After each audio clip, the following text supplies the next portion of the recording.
신당동의 원래 이름은 무엇이었을까? 조선 후기까지만 해도 이 지역은 특정한 행정구역 명칭보다는 황학정 근처나 배다리 근처 같은 식으로 불렸습니다. 일제강점기 이전에는 청구동이라는 이름도 사용된 기록이 있습니다. 하지만 본격적으로 신당동이라는 이름이 행정구역으로 확정된 것은 1914년 일본이 행정구역을 개편하면서입니다.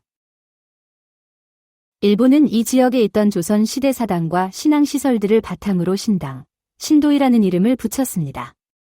특히 일본에서는 신사나 사당이 있는 곳에 신당이라는 지명을 붙이는 경우가 많았습니다. 우리말로 하면 새로운 사당이 있는 곳 정도의 의미입니다. 그렇다면 왜 아직도 신당동이라는 이름을 바꾸지 않았을까요? 이유는 몇 가지가 있습니다.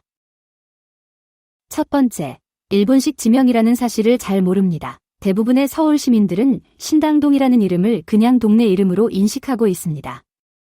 이 지명이 일본식이라는 사실이 널리 알려지지 않았기 때문에 이를 바꿔야 한다는 여론도 크지 않았습니다.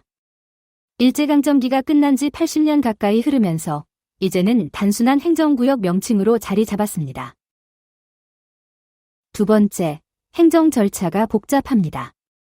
행정구역 이름을 변경하는 것은 생각보다 쉽지 않습니다. 만약 신당동이라는 이름을 없앤다면 주민센터, 도로명, 주소지, 등기부 등본, 공공기관 문서 등 수많은 행정적 요소를 변경해야 합니다. 또한 주민들의 반발과 행정 비용 증가 등의 문제도 발생할 수 있습니다. 세 번째는 일본색이 희미해졌기 때문입니다. 신당동이라는 지명이 처음 만들어졌을 때는 일본의 색채가 강했지만 지금은 사람들이 이를 일본식 지명으로 인식하지 않고 있습니다. 오히려 신당동 하면 떡볶이 골목이 먼저 떠오를 정도로 한국적인 이미지가 강해졌습니다. 이렇다 보니 굳이 지명을 바꿔야 한다는 의견이 크지 않은 것입니다. 결국 신당동은 일본이 만든 지명이지만 현재는 서울 사람들에게 익숙한 행정구역이 되었습니다. 원래 이름이 따로 있었던 것도 아니며 지금은 떡볶이 거리로 더욱 유명해진 지역이 되었습니다. 따라서 굳이 이름을 바꿀 필요성을 크게 느끼지 않는 것입니다. 하지만 이러한 역사적 배경을 알게 된다면 조금 다른 시선으로 신당동을 바라볼 수도 있을 것입니다.